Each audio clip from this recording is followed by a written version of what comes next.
Bonsoir Emmanuel Schneider. Bonsoir. Vous êtes étudiant au sein de l'École Polytechnique de Paris et l'un des 5 lauréats du concours La Parole aux étudiants 2014 grâce à votre essai Manifeste d'une jeunesse désenchantée. Vous proposez dans votre essai la création d'un syndicat dédié à l'intégration de la jeunesse. Est-ce possible dans un pays comme la France peu enclin à se syndiquer?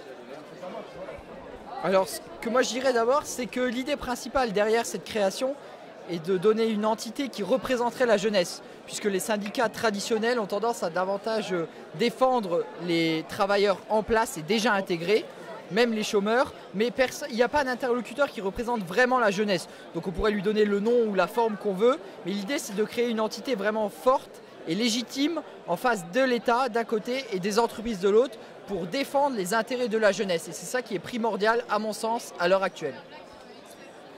Comment expliquez-vous le pessimisme de la jeunesse française?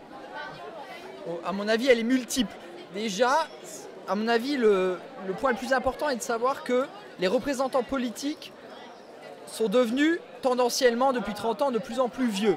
On observe que le rapport entre les députés qui ont moins de 40 ans et de plus de 60 ans a totalement décru depuis 30 ans.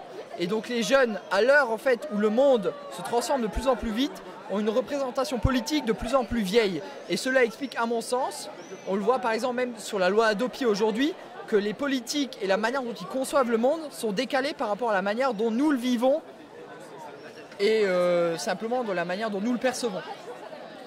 Vous participerez demain à une conférence concernant l'investissement dans le capital humain et la recherche.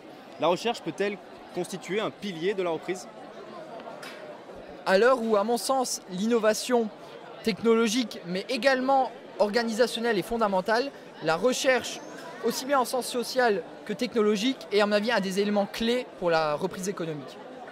Merci Emmanuel Schneider.